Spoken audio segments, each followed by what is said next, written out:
Bonsoir, mesdames, mesdemoiselles, messieurs, bonsoir. Nabilaï Kamara, depuis Bruxelles, cher compatriote guinéen. Voilà, nous sommes en 2025, cher compatriote guinéen, c'est la nouvelle année. D'abord, parce que c'est mon direct, mon premier direct de cette année 2025, je dois d'abord présenter mes condoléances plutôt. Pas condoléances, s'il vous plaît. S'il vous plaît, n'est-ce pas? Alors, souhaitez la bonne année, s'il vous plaît, à toutes et à tous. N'est-ce pas, chers compatriotes guinéens? Je dis bien à tous, à toutes et à tous. Très bien. Alors, j'espère que cette année, dans le privé, que tout se passe bien, proactivement. Je dis bien dans le privé d'abord, dans les couples, n'est-ce pas, dans l'exécution de nos projets, n'est-ce pas, que cela se passe bien, proactivement, n'est-ce pas, et dans le public également. Et dans le public, on notera seulement ce côté politique, hein, notre processus de démocratisation, parce que vous le savez très bien, quand maintenant en Guinée, nous n'avons pas, en fait, un gouvernement, ça c'est clair. Mamadi Doumbouya n'est plus le président guinéen. Là, vous le savez très bien, ça c'est le fait. Il ne l'est plus. Nous sommes dans une situation, je dirais, exceptionnelle, en attendant, effectivement, disons qu'un autre mécanisme se place pour une nouvelle transition, cher compatriotes guinéens, n'est-ce pas? Tiens, Mamadi Doumbouya est là, il est là parce que, bon, il a les armes. S'il est là encore, parce qu'il a les armes, n'est-ce pas? Très bien. Et là, on verra comment essayer de tout simplement lui dérober, en fait, cette arme qu'il tient en main. Et ça sera notre travail, disons, à partir de maintenant, cher compatriotes guinéens. Voilà, donc vous l'avez compris, donc une année qui... Alors, qui va être bien dans le privé et dans le public également, parce que c'est vrai, avec Mamadi Doumbouya, finalement c'est de bonne guerre, n'est-ce pas? C'est de bonne guerre, il est dans une situation illégale, n'est-ce pas? Comme je disais l'autre fois. Alors, finalement, notre lutte est tout simplement légitimée, vous comprenez? Voilà, nous pouvons donc, à partir des preuves en droit, vous comprenez que ce soit des preuves en droit, ou bien... disons, du côté rationnel, vous comprenez, alors nous sommes mieux placés maintenant pour le combat chez le guinéen, n'est-ce pas? Très bien. Nabilaï Kamara depuis Bruxelles, voilà. Donc, j'ai mon thème, hein. Ici, je dis bien raisonnant. Je dis bien Ali Ouba, c'est très important. Le thème Ali Ouba va être, disons, central, vous comprenez. Dans beaucoup de mes directs, parce que c'est un leader politique, je dirais, le plus rationnel actuellement en Guinée. Alors, c'est un monsieur qui, d'abord, il est jeune, vous comprenez. Ensuite, il a la formation, il a la communication, il a la motivation, l'engagement et tout. C'est vrai. Alors, pourquoi pas ne pas le soutenir, cher compatriotes guinéen? Nous le soutenons à 100%. N'est-ce pas?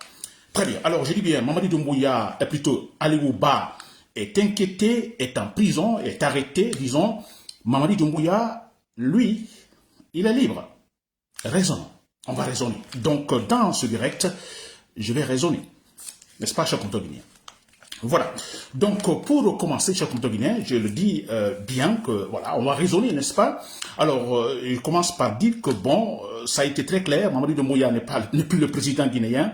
Alors, il est là parce qu'il a les armes, n'est-ce pas? Il est là maintenant, il est là-bas, il n'est plus président, mais il laisse là au pouvoir, et parce qu'il a les armes, il n'est plus président guinéen. Il n'y a aucun gouvernement en Guinée actuellement. Nous sommes dans une situation exceptionnelle. Dans cette situation exceptionnelle, que je n'appelle pas transition, c'est une situation exceptionnelle, alors dans laquelle nous sommes à la recherche de ce mécanisme capable, vous comprenez, de mettre fin à cette situation que Mamadi Doumbouya utilise actuellement pour s'aimer de la paille en Guinée, la pagaille en Guinée, n'est-ce pas? Et ce mécanisme nous permettra d'aller à une autre transition. Très bien. Alors, il n'est plus président. Nous nous battons finalement pour, parce que là, il est maintenant un voyou, c'est un bandit, c'est un sauvage, vous comprenez, qui tient les appareils de l'État par la force. Il n'est plus le président guinéen. N'est-ce pas? Le mécanisme finalement pour effectivement le déboulonner, cher compatriote guinéen. Très bien, on va raisonner. Alors, vous l'avez compris, cher compatriote guinéen. Alors, je commence toujours par ce point qui est très important. Vous vous rappelez, en fait, Mamadi Doumbouya qui avait en fait juré sur le Coran, sur la Bible, et qui avait juré de respecter scrupuleusement ses engagements. Là, on a trop dit, n'est-ce pas?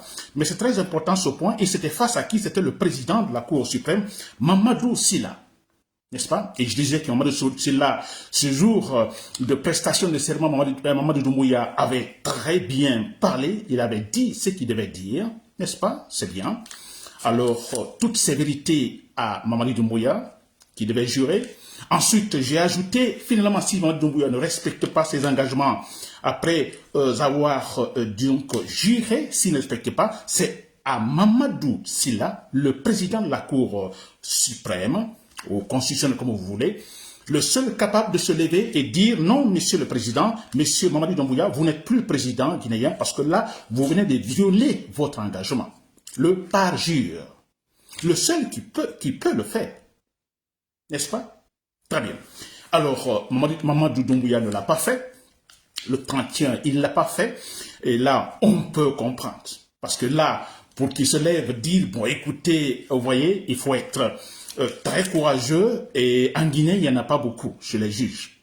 Il n'y en a pas beaucoup. Donc, nous pouvons le comprendre parce que le monsieur se dira, bon, écoutez, j'ai une famille. Bon, monsieur, écoutez, bon, voilà. Et il a la peur, en fait. Sinon, la manière par laquelle il a parlé face à Mamadou Doumbouya, on peut comprendre que c'est un monsieur qui est capable aussi de le dire après que Mamadou Doumbouya a violé ses engagements. La façon comment il a, en fait, introduit ce jour-là, en fait, vous voyez son discours pendant la prestation de serment. Donc, on peut se dire, mais oui, il est capable de le faire. Mais bon, s'il ne le fait pas, s'il vous plaît, ça demande beaucoup de courage. Parce qu'il a affaire aux sauvages. Très bien. Chers compteurs guinéens. De toute façon, nous, nous, ce que nous retenons, c'est que Mamadou Doumbouya n'est plus le président guinéen. On a finalement un voyou là-bas, n'est-ce pas, et qui, en fait, maîtrise tout par la force des armes. Ce sont des voyous, ce sont des, je ne sais pas, des bandits de grands chemins qui sont maintenant là-bas à Conakry et qui, en fait, confisquent les appareils de l'État. Alors, comme ils sont des bandits de grands chemins, des voyous, des vauriens, des sauvages, que faut-il faire face donc aux gens pareils? Les combattre, ça c'est clair. N'est-ce pas? Très bien. On revient au raisonnement parce que c'est le titre de mon direct, cher compteur guinéen.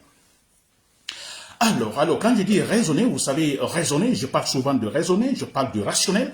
Alors, pour être beaucoup plus compréhensif, quand je parle du rationnel, je dis Ali Ouba, c'était rationnel, j'aime le rationnel, alors tout le rationnel. Alors, pour conclure, pour que je sois bien compris, alors le rationnel, c'est quelque chose qui est explicable, qu'on peut expliquer, n'est-ce pas?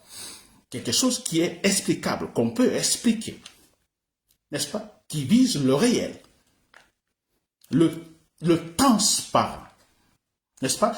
Alors le rationnel, là, c'est en rapport avec le vrai, le rationnel, c'est en rapport avec le bon, n'est-ce pas? Le rationnel, c'est en rapport avec ce qui est compréhensible, n'est-ce pas? Tout ce qui est flou, là, non, on s'éloigne du rationnel.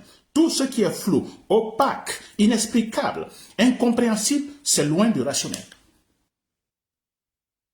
Totalement.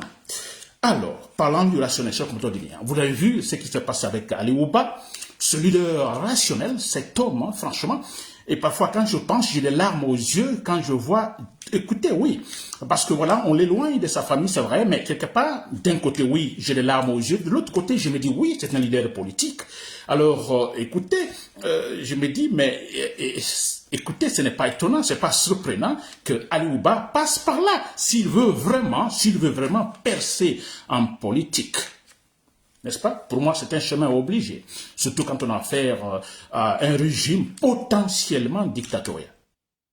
N'est-ce pas? Très bien. Alors, je dis bien, Ali Ouba, bon voilà, on va raisonner, Ali Ouba qu'on arrête, on l'arrête, et la charge retenue contre lui, on dit, bon écoutez, outrage à l'encontre de Mamadou Doumbouya. Il n'est plus président. Maintenant, à l'encontre de Mamadou Doumbouya. N'est-ce pas? Alors, sûrement qu'il pense qu'il a insulté ou qu'il a utilisé des qualificatifs offensant, disons, Mamadou Doumbouya.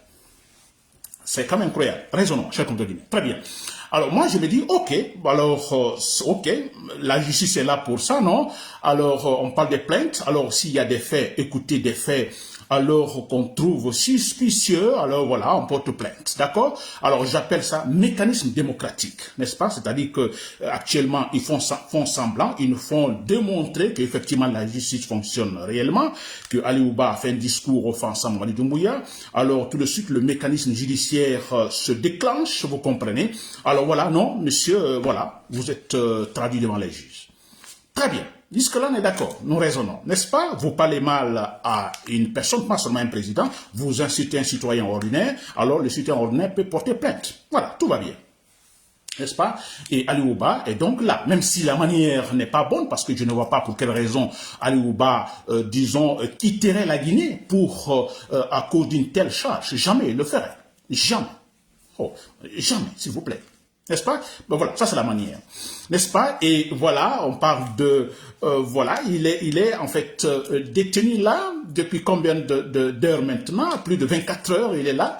Pour une telle charge, c'est quand même incroyable, n'est-ce pas? Alors on comprend tout de suite qu'il faut tout faire pour que ce monsieur ne parle pas, parce qu'il est très rationnel. N'est-ce pas? C'est cela. Très bien. Alors jusque là, tout va bien, n'est-ce pas? Disons, supposons que la justice fonctionne. Voilà, on s'arrête là. Très bien. Alors, mais moi, ce que je ne comprends pas, dans ce cas, si le pouvoir raisonne ainsi, hein, qui déclenche ce mécanisme judiciaire contre Ali Ouba, alors nous faisant savoir qu'effectivement la justice fonctionne en Guinée, mais écoutez, que cela aille jusqu'au bout, n'est-ce pas? Que ce mécanisme aille jusqu'au bout, que ces gens-là soient capables d'aller jusqu'au bout dans ce raisonnement. N'est-ce pas, Ali Ouba, vous dites qu'il a donné un discours avec des qualificatifs offensants à Mamadi Doumbouya. D'accord, mais continuez. Hein, que la justice puisse continuer à aller loin, s'il vous plaît, jusqu'au bout. Je dis jusqu'au bout. Mais écoutez, Mamadi Doumbouya vient de violer, vous comprenez, disons, des engagements super importants, extraordinaires. Le parjure. Hein, vous les juges, vous qui venez de traduire Ali Ouba, donc devant les juges, parce que vous pensez qu'il a insulté ou plutôt qu'il a offensé Mamadi Doumbouya. Mais ayez ce courage aussi de dire à Mamadi Doumbouya, mais écoutez, le parjure, faites-le. C'est ridicule, n'est-ce pas? Alors raisonnons. Alors si nous raisonnons, vous voyez ce que ça fait? Hein, pour qu'on arrête Ali Ouba, pour quelle raison? Et pour quelle raison on arrête Ali Ouba? Et pour quelle raison Mamadi Doumbouya est libre?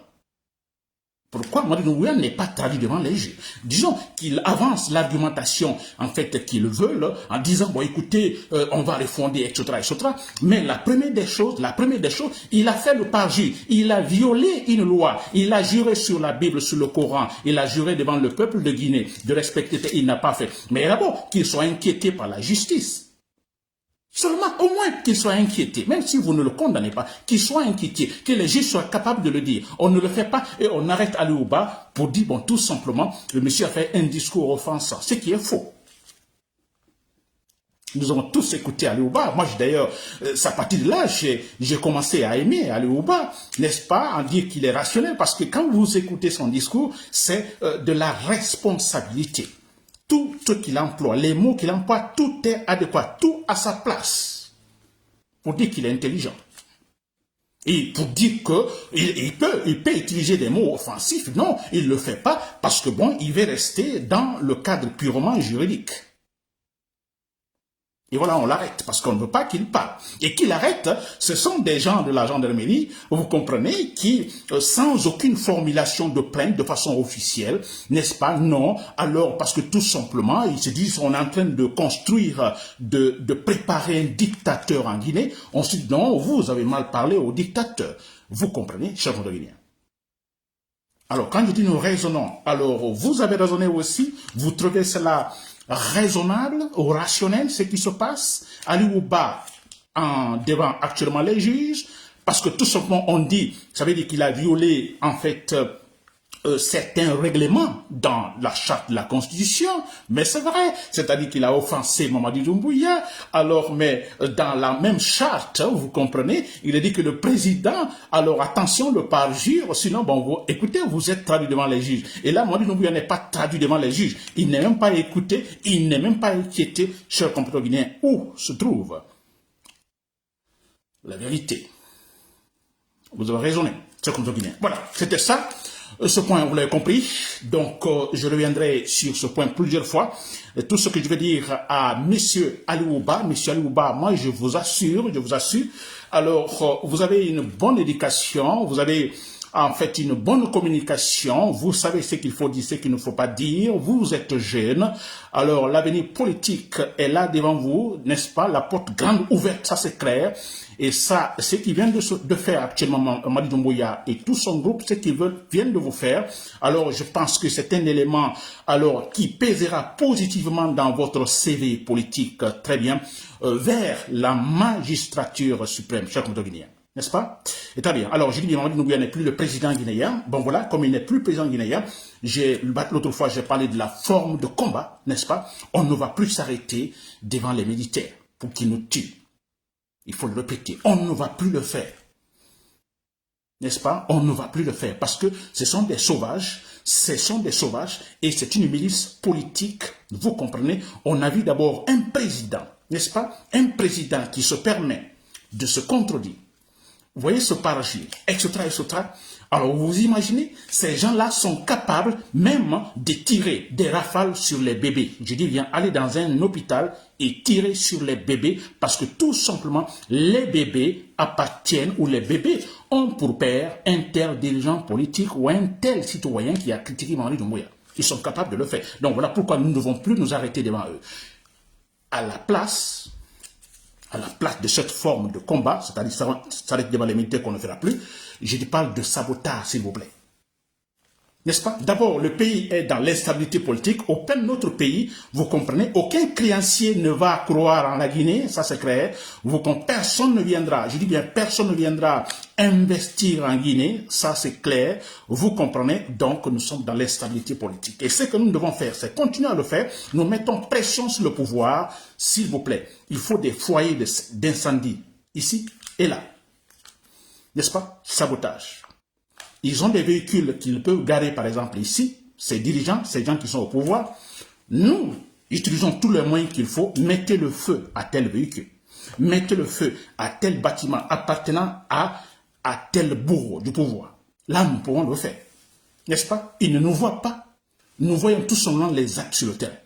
N'est-ce pas? Faisons-le, agissons ainsi, je dis bien des feux, du feu, de l'incendie par-ci, par-là, agissons ainsi, ça prend du temps, mais je vous assure, c'est efficace. Vous verrez, et ce sera effectif, ce qu'on va Guinée.